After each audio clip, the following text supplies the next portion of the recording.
बंद करो अभी। अन्य लोगों के संग का त्याग कर दो, जो भगवत विमुख वार्ता करते हैं, संत निंदा करते हैं, दूसरों की निंदा करते हैं। कुछ हाथ नहीं लगता, ये लोग दुर्गति को प्राप्त होने वाले हैं। भक्तन निंदा अति बुरी भूल करे जिन कोय, किए सुकृत बहु जन्म के छिन में दारे खोए। पर निंदा के किए ते नहीं आवत नहीं कछुआत, मूर्ख पर्वत पाप को ले चल अपने साथ। तो अलम कश्यापि संगत्या, ऐसा संग मत करो जिनके पास बैठने से भक्त निंदा, जन निंदा, भगवत निंदा हो। ऐसे से दूर रहो, अलम बंद कर दो ऐसे लोगों का संग। रात दिन हम श्यामा श्याम का नाम जप करेंगे, श्यामा श्याम के लीला गुण गाएंगे, श्यामा श्याम के ही धाम का शोभा का चिंतन करेंगे। जब तुम अपना जीवन श्यामा श्याम के चरणों में न्यौछावर कर दोगे तो पूरा भार श्यामा श्याम ले लेंगे और तुम्हारे हृदय में मस्ती आ जाएगी। जो ऐसा निश्चयी होता है, दृढ़ निश्चयी, उसके अंदर दृढ़ विश्वास, तो उसके हर समय भगवान की स्फूर्ति होती रहती है। भारी प्रतिकूलता में भी भगवान का सानिध्य अनुभव होता है। वो अनुकूलता में तो भगवान के दुलार को देखता है, लेकिन प्रतिकूलता में भगवान की विशेष कृपा को देखता है। ये संयोग, ये वियोग, संसार की ये द्वंद्वमयी वृत्तियां भक्तों के हृदय में नहीं चुभती। आए की हुज्जत नहीं, गए की तलाश नहीं, क्योंकि नित्य संयोग भगवत स्मृति के प्रभाव से प्रभु का रहता है। शोक, विषाद बहुत ध्यान देने योग्य विषय है।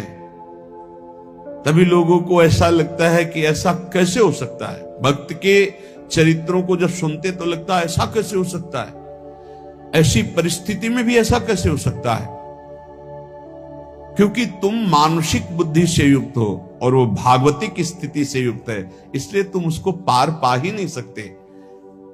जब तुम अपना जीवन श्यामा श्याम के चरणों में समर्पित कर देते हो हृदय से, फिर उनकी कृपा से सब विघ्न दूर हो जाते, एक अपार मस्ती रहती है। नहीं तो शोक, विषाद, दुख, क्लेश, कष्ट, संताप, भय, उद्वेग, ये सदैव सताते रहते हैं। इसी से डिप्रेशन होता है। बार बार नकारात्मक चिंतन, शोक, विषाद, दुख, चिंता, क्लेश, संताप, भय, उद्वेग, यही पूरे मानसिक स्तर को नष्ट कर देते हैं। उत्साहहीन जीवन हो जाता है। जब तुम श्यामा श्याम को समर्पित हो जाते हो तो ये सब प्रवेश भी नहीं करते, एक अपार मस्ती बनी रहती है। अब क्या होगा? श्यामा श्याम जो करेंगे वही होगा। श्यामा श्याम पता नहीं कैसा करें, नहीं, वो सदैव मंगल भवन है, वो जो करते महामंगल होता है। यह निश्चय उपासक के हृदय में आ जाना चाहिए। इसलिए अपना सारा मन, सारी बुद्धि, सारा जीवन, प्रत्येक श्वास प्रभु को अर्पण कर दो, फिर देखो तुम निहाल हो जाओगे। दुख, शोक, विषाद, क्लेश, कष्ट, संताप, भय, उद्वेग, ये उसी को व्यापते हैं जिसने अपने जीवन को प्रभु के चरणों में अर्पित नहीं किया। इसलिए तुम अपना सारा मन, सारी बुद्धि, सारा जीवन, प्रत्येक श्वास केवल प्रभु को अर्पित कर दो, फिर देख लेना। श्वास कैसे अर्पित की जाती? राधा राधा राधा। बुद्धि कैसे अर्पित की जाती?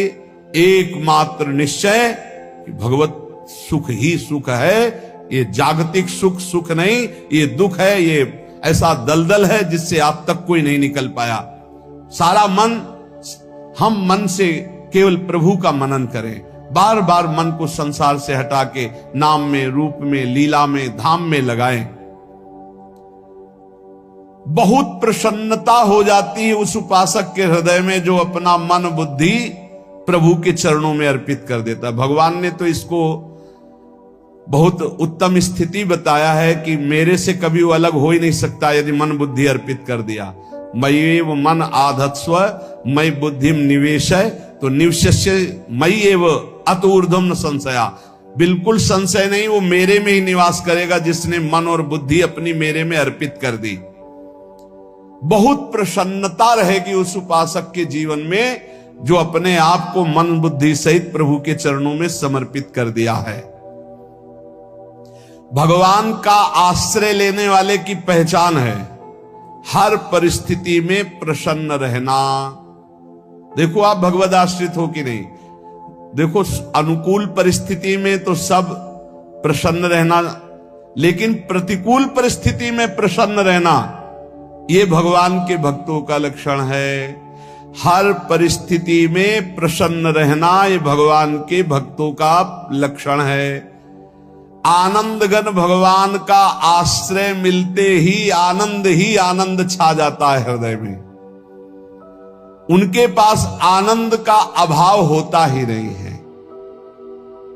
जैसे सूर्य का प्रकाश उदय होते ही सूर्य का प्रकाश संपूर्ण अंधकार को नष्ट कर देता है, ऐसे ही भगवान का संपूर्ण आश्रय लेते ही सब दुख चिंता शोक नष्ट हो जाते, आनंद ही आनंद। तुम भगवान के मंगलमय रूप को नहीं जानते हो, पर उनके मंगलमय भाव को विधान को मानना शुरू कर दो। जो भी होता है मंगलमय होता है। हमने जीवन में देखा है, अगर इधर कोई बहुत बड़ा सुख दिया तो देर नहीं लगेगी, 24 घंटे नहीं व्यतीत होंगे और ऐसे दुख दे देंगे, जिससे दोनों का समान भाव रख करके ना दुख में तुम भूलो प्रभु को, ना सुख में फूलो, सीधे भगवत मार्ग में चल। पूरे जीवन की बात देखा है, भगवान के मंगल विधान में सदा सर्वदा सुख ही सुख है, इस बात को मान के प्रसन्न हो जाओ। जब भगवान का भजन करने वाले की तन्मयता बढ़ती है भजन में,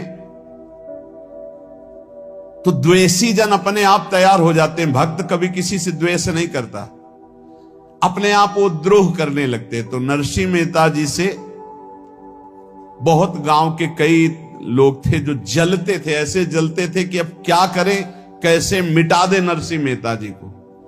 अब उपाय तो मिल नहीं रहा था। तो एक दिन संतों की मंडली आई और उन्होंने कहा कि हम रास्ते में कोई चोर आदि धन ना ले ले, इसलिए यहां से किसी की हुंडी चलती है क्या द्वारिका में? पहले ऐसा था।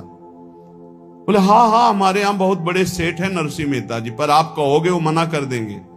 कई बार कहोगे, अगर वो स्वीकार कर ले तो वहां आऊं। और उनका लक्ष्य था कि नरसिंह मेहता जी की तो खाने की भी सुविधा नहीं थी, हुंडी कहां की बात आई। उनका था कि जब वो ना कहेंगे तो संतजन नाराज हो जाएंगे, अगर हां कह दिया तो वहां हुंडी चुकेगी नहीं, तो संतजन अपने आप इनको शाप दे देंगे, अपराध बन जाएगा, ये नष्ट हो जाएंगे। संतों को भेजा नरसिंह मेहता जी ने, सबकी दंडवत की, चरण पखाड़े। तो उनका ये इतना रुपया है, द्वारिका में साधु सेवा हम करेंगे, वहां तुम्हारी हुंडी चलती है तो आप अरे उनका आप कहा भूल रहे हो, यहाँ खाने की भी व्यवस्था। बोले हमें सब पहले से बता दिया गया कि आप मना करोगे, बार बार मना मत करो, हमें पता है। तो उन्होंने ठाकुर जी की तरफ देखा, बोले क्या लीला है प्रभु, संतों से हम क्या कहें, ये ले रुपए। उस समय स्वर्ण की मोहरें चलती थी, बेच के बाजार से खूब उन संतों को पवाया, उन्हीं संतों की सेवा की। और उनका अपने सेठ का नाम तो बताओ जहां हमें जाके हुंडी मिलेगी। सेठ सावल सा सेठ। संत जन गए वहां, पूछा कि नरसिंह मेहता जी का जिन सेठ से परिचय, उनका नाम सावल सा सेठ, उनकी गद्दी कहां है? तो जो कुछ भक्त थे वो द्वारिकाधीश की तरफ संकेत करते कि वही हैं। बोले नहीं वो सेठ है, उनकी गद्दी चलती थी, पूरी बाजार में कहीं कोई। अब संत जन एकांत में होकर के बहुत विचलित हुए, क्या हमारे साथ धोखा हुआ? नरसिंह मेहता जैसा संत क्या धोखेबाज हो सकता है? देखो संशय तो बहुत विचित्र होता है। बड़े बड़ों को संशय हो जाता है। जब भगवती सती जी को संशय हो गया, राम जी को, हे खग हे मृग हे मधुकर श्रेणी, ऐसा पूछते हुए कि सच्चिदानंद कैसे हो सकते, तो किसी को हो सकता है, क्योंकि वो बुद्धि की अधिष्ठात्री देवी है। जो ही उनके मन में ऐसा आया कि क्या हमारे साथ धोखा हो रहा है, इतने में ही देखा जय हो सावल शाह सेठ की। होगा सावल शाह सेठ, तो देखा बढ़िया मुनीम जी उनके साथ, सेठ बस्ता लिए हुए मुनीम जी, सरकार इधर से चलो। तो उनका सावल शाह सेठ आपका नाम है? संतों ने कहा। बोले हाँ। बोले नरसिंह जी? हाँ। बोले आपकी हुंडी आ गई है। हुंडी एक कागज में लिखा कि ये हमारे सेठ जी को दे देना। वैसे लोग मुझे माखन चोर कहते, कोई कुछ कहता, लेकिन आपने सेठ बना दिया। जब आपने सेठ बना ही दिया तो आप कभी परवाह मत करना तुम। और ये सेवक आपकी सेवा में सदैव तत्पर है। भगवान ने ऐसा लिखा। जो भगवद आश्रित है, एक बार ये चलता रहता है, जो संत जन होते हैं उनके विरोधी अपने आप बन जाते हैं, किसी से कोई मतलब नहीं, अपने आप विरोधी बन जाते हैं। कबीरदास जी का पूरी काशी में यश था।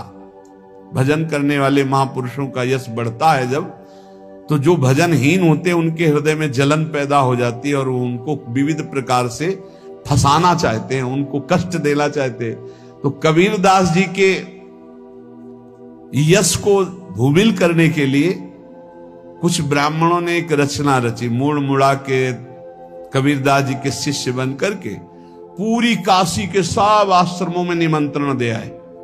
कल भंडारा है, संत सेवा है, सबने स्वीकार किया। कबीरदास जी अपनी दिनचर्या करके निकले तो संत मंडली आने लगी। बोले कै बजे सेवा है? साधु सेवा। बोले कौन सी साधु सेवा? बोले कल आपके शिष्यजन निमंत्रण दे के आए, पूरी काशी के सब संत आ रहे हैं। कबीरदास जी ने कहा यहाँ तो एक की भी व्यवस्था नहीं, पूरी काशी के संत आ रहे। अच्छा, समझ में आ रहा है, लीला बिहारी तुम लीला करना चाहते हो। गए अपना निकल गए गंगा किनारे, एक झाऊ के नीचे बैठकर अपना भजन ध्यान में मगन है। 11-12 बजे तो उन्होंने देखा संतों की मंडली, काशी तो बहुत। कबीरदास जी ने देखा कि आश्रम की, तो बोले पता नहीं क्या होगा, चलो चलते हैं। तो ऐसे गमछा वस्त्र करके ऐसे डालकर मुंह ढक करके, वहां बड़ी बड़ी पंगत लगी थी। कबीरदास जी सबको पाओ जी पाओ। कबीरदास जी के रूप में स्वयं भगवान पाओ जी। कबीरदास जी ने कहा अच्छा, जब स्वामी परस रहे तो हम भी बैठ के पा ले। तो जब उसी पंगत में बैठ गए अपना कपड़ा ढक करके, और जब मोहरे की दक्षिणा दे रहे थे सब लोग कि वाह कबीरदास जी ने आज तो साधु से सबको। जब कबीरदास जी के सामने आए तो ऐसे मुंह ढके, बोले देखो जो मेरा होता है उसे मुंह छुपाना नहीं पड़ता, मुंह ढकला नहीं पड़ता। लो दक्षिणा, तुम भी दक्षिणा लो। कबीरदास जी को कबीरदास जी दक्षिणा दे रहे, वो कबीरदास जी है भगवान, और ये पाले वाले कबीरदास जी है भगवान के जन। कभी भगवान अपने, अरे जमाने जोर लगा ले, कितना जोर लगाएगा, भक्त और भगवान का झंडा कभी न झुकने पाएगा। बिल्कुल चिंता, शोक, भय, उद्वेग रहित जीवन भगवद आश्रित। तुम भगवान के मंगल विधान में सदा सर्वदा प्रसन्न रहो। अब ये विचार कर लो कि भगवान जो करेंगे तुम्हारा मंगल करेंगे। अब थोड़ा ऐसा बीच में लगता है कि अमंगल हो रहा है क्या, लेकिन पक्का समझो बहुत बड़ा मंगल उनका विधान होता है। बहुत ही उत्तम मंगल होता है भगवान के शरणागत का। भगवान हमारे विचारों वाले नहीं हैं, हमारे विचार प्राकृतिक है, भगवान के विचार चिदानंदमय हैं। वो अपने विचार से हमारा मंगल करते हो, हम अपने विचार से मंगल चाहते हैं। भगवान के विचार से मंगल ही हमारा होगा, इसलिए कभी हमको चिंता, शोक, भय नहीं करना चाहिए। भगवान की ओर से कभी तुम्हारे लिए ऐसा विधान नहीं होगा कि तुम दुखी हो जाओ, बस तुम्हारी सोच हो सकती है, उसका परिणाम बहुत मंगल होगा। जगत की ओर से निराश हो जाओ, किसी से आशा मत रखो, फिर आप देखो आपका जीवन कैसा आनंद में व्यतीत होता है। ये जो जगत की आशा है यही दुख प्रदान करती, सच्ची जगत की आशा ही दुख प्रदान करती है। अगर जगत से कोई संबंध न रखा जाए और भगवत भाव में रहकर तो बहुत अच्छा जीवन चलेगा। अपने कर्तव्य का पालन करो, परिवार को भगवत स्वरूप मानकर पोषण करो, किसी से कोई संबंध मत रखो, कोई आशा मत रखो। यही अध्यात्म सिखाता है। अपने आप भगवत स्वरूप, सबका व्यवहार मंगलमय और आपका जीवन मंगलमय।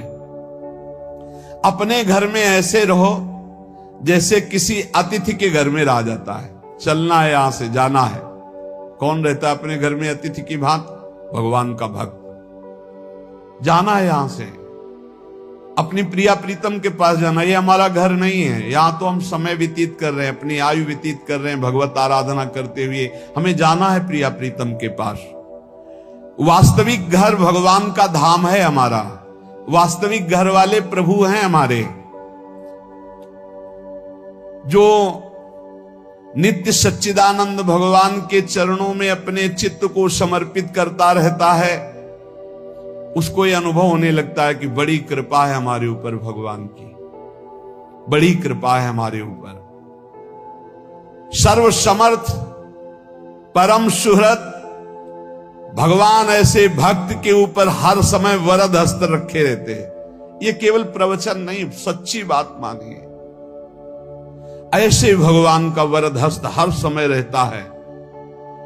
जब भगवान की छत्र छाया में भक्त अपने को देखता है तो आसपास घोर विपत्तियों का भी समुदाय हो तो भी वो आनंद में मगन रहता है। हर हालत में आनंदित रहना ये भक्त का स्वभाव है।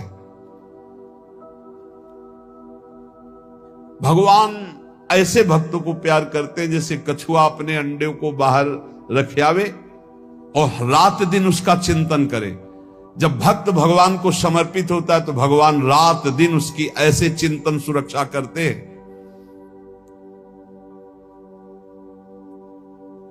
अभय, ये दैवी संपदा का पहला गुण है। ये भगवान के शरणागत पर जागृत हो जाता है। वो भयभीत नहीं होता, किसी भी उससे भयभीत नहीं होता। यही डर ही डरप हरिवंश हित, जिनो भ्रमय गुण सलिल पर। इस डर से डरते रहना चाहिए कहीं गुण रूपी पानी में फिसल न जाए, नहीं तो गलती हो सकती है। साधक सावधान रहे। ये अभय दैवी संपदा का सबसे बड़ा गुण है। जो भयहारी भगवान की शरण में आ जाता है तो उसके अंदर ये अभय प्रकट हो जाता है। अगर कहीं तुम्हें एकांत में भय लग रहा है, एक आदमी तो एकांतिक में आए थे, वो कह रहे थे कि हमें हर समय भय लगा रहता कि कोई हमारे पीछे है। अंधेरा तो लगता कोई खड़ा है, मैं जीना मुश्किल हो गया, ऐसा भय। देखो ये मन कैसा है, भगवान से विमुख होने पर कैसे डरवाता है। वो कह रहे हैं हर समय मुझे डर लगा रहता है, कोई सामने खड़ा है, कोई पीछे खड़ा है, ऐसा भय लगने लगता है। और जब भगवान की शरण में आ जाते हैं तो ये अभय स्थिति हृदय में जागृत हो जाती है। कोई भी भय आसपास आ ही नहीं सकता, यहां तक कि नरक का भी भय खत्म हो जाता है जो भगवान की शरण में है। महापापी भी पुण्यात्मा महान भक्तों के समान वो उत्तम गति को प्राप्त हो जाता है जो भगवान की शरण में हो जाता है। पर ये जो भोगों का आश्रय लिए हुए हैं, मनमानी आचरण कर रहे हैं, ये कभी उस अभय को जान ही नहीं सकते कोई अभय पद है क्या। इनको तो कदम कदम पर शोक, भय और दुख की प्राप्ति होगी। कोई बचा नहीं सकता जो भोगों में लगे हैं, मनमानी आचरण कर रहे हैं। अगर निर्भय होना चाहते हो, परम सुखी होना चाहते हो तो भगवान के शरणागत हो जाओ। सारे जगत को अभय दान देने वाले भगवान हैं। भगवान का एक प्रण है, ममपन शरणागत भयहारी। जो मेरी शरण में आ गया उसके भय का मैं नाश कर देता हूं। साधना में अवस्था मन की मानी जाती है कि आप कितने अच्छे साधक हैं। यदि आपका मन भगवदाकार है, हर समय भगवत चिंतन चल रहा है, आपके स्वप्न भागवती का रहे हैं, आपके विचार भागवतिक हैं, तो आपकी अच्छी साधना हो रही है। और यदि आपके स्वप्न गंदे आ रहे हैं, क्योंकि स्वप्न में मन का ही सारा खेल होता है, और आपकी चिंतन वृत्ति वासनात्मक चल रही, तो अभी साधना का प्रभाव मन पे नहीं पड़ा है। जिसका मन हर समय भगवत चिंतन करता रहता है, वो जीते जी जीवन मुक्त हो जाता अनुभव होता है। जैसे किसी ने कहा कि हमें कैसे पता चलेगा कि हमारा काम हो गया है, तो जैसे आप भोजन पा लेते हैं तो किसी दूसरे से गारंटी थोड़ी लेनी होती कि हम छक गए हैं क्या, आप जरा बताना हम छक गए हैं क्या। नहीं, अपने हृदय में आ जाता है कि अब मैं तृप्त हो गया। ऐसे ही अपने हृदय में आ जाता है कि मेरा काम हो गया, अब मेरा जन्म नहीं होगा। ये हृदय में आ जाता है, अपने आप अनुभव में आ जाता है। जब स्वरूप बोध होता है तो किसी और से सलाह थोड़ी लेनी होती है, वो अपने आप अनुभव में आ जाता है। हाँ, यदि गुरुदेव का वर्ण नहीं किया है तो फिर आपको किसी न किसी गुरु से प्रमाणित करवाना पड़ेगा। अगर गुरुदेव का वर्ण किया है तो वही मंत्र, वही नाम, वही गुरु शरणागति आपको अंदर से पुष्ट कर देगी कि आपका काम हो गया है।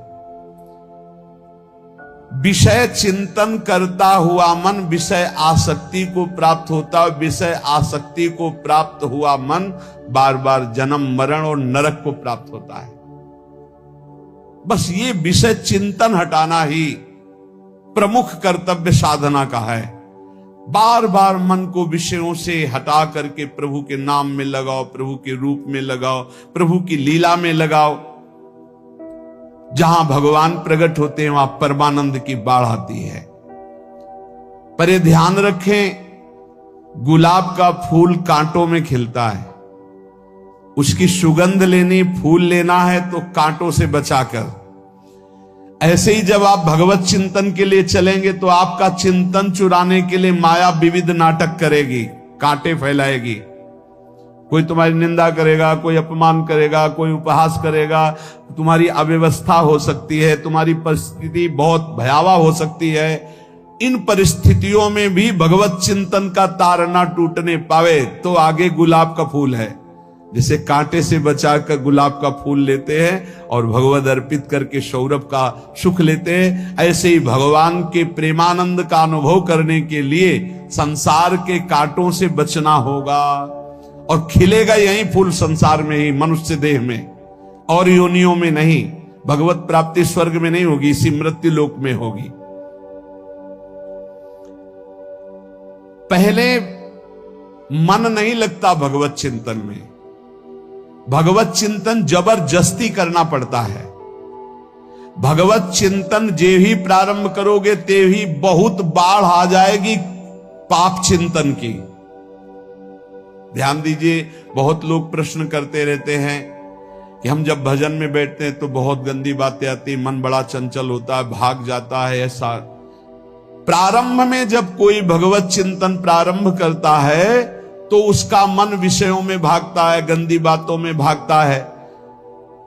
अब लोग कहते पहले तो हमारा चिंतन बढ़िया होता था, अब चिंतन नहीं होता। तो कोई सिद्ध पुरुष थोड़ी हो गए, तुम्हें जबरदस्ती चिंतन करना होगा। जगत के प्राणी में जहां मन जाए तो इसमें भी भगवान, पदार्थ में मन जाए तो उसमें भी भगवान। जहां जहां मन जाए वहां वहां भगवान देखो, या मन को हटाकर नाम मंत्र में लगाओ। ऐसे भगवत स्मृति जागृत की जाती, बार बार प्रयास करना होता है।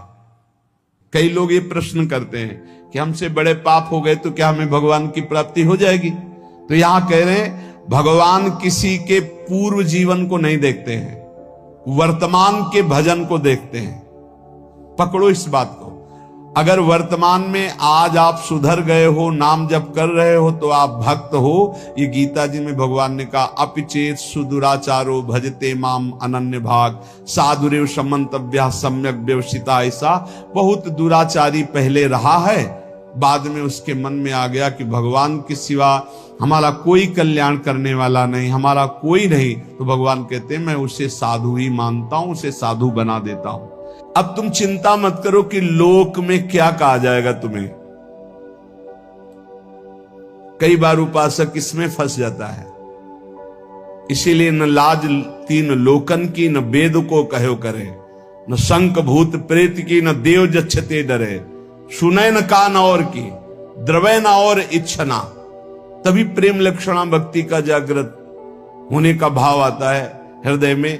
जब लोक धर्म का, लोक में हमारा उपहास हो रहा है, लोक में हमारी निंदा हो रही, अगर ये चुभ रहा है हृदय में, तो फिर भगवत मार्ग बाधित हो जाएगा। साधो निंदक मित्र हमारा, महापुरुषों ने कहा कि निंदा करने वाला हमारा मित्र है, जो बिना प्रयास के हमारे पापों को अपनी जबान से निंदा करके धुल रहा है, वो स्वस्थ रहे, स्वस्थ होकर हमारी छोटी छोटी बातों को पकड़कर खूब निंदा करे, जिससे हमारा भगवत मार्ग प्रशस्त और प्रकाशित हो जाता है, भगवत मार्ग पुष्ट और प्रकाशित हो जाता है। इसलिए क्यों तुम वृथा लोक चिंता करते हो? ये हजारों चिंताएं क्यों पाले हुई हो? छोड़ दो ना प्रभु के ऊपर। बड़ा सुख मिलता है जब प्रभु के ऊपर छोड़ दो। अपने ऊपर जब चिंता करने लगो तो बड़ी परेशानी उत्पन्न होती। कैसे करेंगे, क्या करेंगे, क्या होगा? और जब प्रभु के ऊपर छोड़ दो तो सब मंगल होगा। मंगल भवन है, वो मंगल ही करेंगे। अमंगल दिखाई दे रहा है, परिणाम उसका बड़ा मंगल होगा। ये जो शास्त्रों चिंताएं लिए बैठे हैं अपने लोग, इसीलिए भजन में तारतम्य नहीं होता। कभी लीला में डूब रहे, कभी नाम जप में डूब रहे, कभी सेवा में, ये तारतम्य नहीं रहता। कभी प्रपंच की बातें, कभी प्रतिष्ठा का चिंतन, कभी नाना प्रकार के मान सम्मान का चिंतन, ये घुसने ना पावे हृदय में। बहुत सावधान रहना चाहिए साधक को। ऐसी बातें देखो मत, ऐसी बातें सुनो मत जिससे तुम्हारा हृदय उद्विग्न होकर प्रभु का चिंतन छोड़ दे। जिन्होंने अपने आप को प्रभु के भरोसे कर दिया, वो बेपरवाह हो गए। कर दो भरोसे में। एक एक क्षण बहुत सुंदर ढंग से व्यतीत होता है जो प्रभु के भरोसे, और ऐसे एक एक क्षण जलते रहोगे। चिंता, शोक, भय, अरे अब क्या होगा, ऐसा क्या होगा, कैसे करूं, नाना प्रकार की चिंताएं। अपने आप को प्रभु के चरणों में समर्पित कर दो। तुम्हें कुछ नहीं करना पड़ेगा, सब वो करवा लेंगे आपसे। जो आपके लिए मंगल है वो सब करवा लेंगे। तुम शांत होकर प्रभु के चरणों का आश्रय ले लो। जो कर्तव्य कर्म है उसे करो। अलम कश्यापि संगत्या तवालम शास्त्र कर्म भी वृंदारण्य तृणम मन्यो धन्यो ना किंचिदाचरेत। तुम किसी और का संग मत करो, क्योंकि अगर और का संग करोगे तो तुम्हारी बुद्धि में व्यभिचार दोष हो जाएगा। भक्ति में भी व्यभिचार दोष होता है। अपने इष्ट से अलग चिंतन होना ये व्यभिचार दोष है। अलम कश्यापि संगत्या, किसी का भी ऐसा संग मत करो जो श्यामा श्याम के सुमिरन में बाधा पहुंचा दे। प्रिया प्रीतम की चिंतन वृत्ति हट जाए और अपनी चिंतन वृत्ति जागृत हो जाए, या किसी व्यक्ति की चिंतन वृत्ति, ये बहुत बड़ी हानि है। और आगे कह तवालम शास्त्र कर्म भी, तुम शास्त्र कर्म की भी अब चिंता मत करो। क्यों? शास्त्र कर्म की क्यों न करो? क्योंकि कर्म करते करते अनंत जन्म हो गए, फिर भी हमारा उद्धार नहीं हुआ। अब क्या करो? अब भज गोविंदम भज गोविंदम गोविंदम भज मूढ़ मते। एक ही उपाय है भगवान का भजन। अरे भाई, जब तक तुम धन कमाने लायक हो तभी तुम्हें प्यार मिलेगा इस संसार में। बहुत सुंदर उपदेश है। जब तक तुम धन कमाने लायक हो तभी तुम्हें कहेंगे मेरा पति, मेरा पिता, मेरा भाई, मेरा अमुक अमुक। और जिस दिन तुम धन कमाने लायक नहीं रहोगे उस दिन कोई बात नहीं पूछेगा, पक्की बात है। वाह वाह जब चल रहा है तो सब हाथ मिलाएंगे, और जब बुरा समय आएगा तो तुम्हारी गली से निकलना हो ठीक नहीं समझेगी कि अगर उधर निकलेंगे कहीं वो मिल न जाए और कुछ मांग न ले, कुछ कह न दे। जब तक तुम धन कमाने लायक हो, तुम्हारे पास धन है, तभी तक तेरे को प्यार मिल रहा है संसार से, परिवार से। और जब तू रोगग्रस्त हो जाएगा, जराग्रस्त हो जाएगा, तो कोई भी तेरे से बात नहीं पूछेगा, बात नहीं करेगा। अरे मूढ़, इसलिए तू निरंतर गोविंद का भजन कर ले, गोविंद का भजन कर ले, गोविंद का भजन कर ले। ये आशा परिवार की, भोगों की इतनी सुदृढ़ है फांसी ये कि नहीं कटती है। बूढ़ा हो गया है, त्वचा सब ढीली हो गई, हड्डी हड्डी दिखाई देती है, सिर के बाल सब पक गए, दांत एको नहीं रह गए, लाठी लेके चल रहे, फिर भी वही परिवार की ममता। दरवाजे पे बैठा वही परिवार के विषय में सोचता रहता है। ये नहीं सोच रहा कि मृत्यु नजदीक आ रही, भगवान का भजन कर ले, अपने जीवन को सार्थक कर ले। अरे मूढ़, तू निरंतर गोविंद का भजन कर ले, गोविंद का भजन कर ले, कोई तेरे काम आने वाला नहीं। जब अवस्था ढल जाती है तो काम वेदना अंदर रहती, लेकिन काम क्रीड़ा नहीं हो पाती, जलता रहता है वो वृद्ध।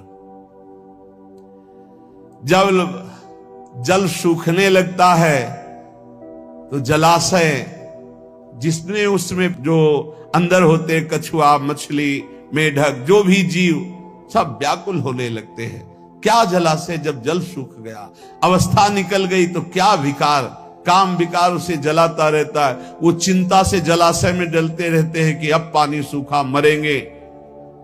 ऐसे ही जब धन नष्ट हो जाता है तो कोई परिवार का मित्र, रिश्ता, नाता कोई निर्वाह नहीं करता। सच्ची हमने देखा है, ये दृश्य देखे हैं। इसी प्रकार अगर तत्व ज्ञान हो गया तो संसार से तुम मुक्त हो जाओगे। इसलिए तत्व ज्ञान प्रदान करने वाले भगवान गोविंद का भजन कर। दिन व्यतीत हुआ, रात आई, रात व्यतीत हुई, प्रातः हुआ, फिर दिन व्यतीत हुआ, फिर सायं आई। तुम्हारी आयु नष्ट हो रही, गए 24 घंटे, अब पता नहीं कितने घंटे, कितने मिनट है। शिशिर गई, शिशिर ऋतु, बसंत ऋतु आई, वर्षा आई, ग्रीष्म आई, शरद आई, गए। हर ऋतु 2-2 महीने अपना प्रभाव दिखाकर हमारी 2 महीने की आयु गई, ऋतु गई, दिन गया, रात गया, आयु बीतती चली जा रही है, आशा बढ़ती चली जा रही है। ऐसा मकान बना लेंगे, ऐसा कर लेंगे, ऐसा कर लेंगे। अरे मूढ़, मरने का समय आ रहा है।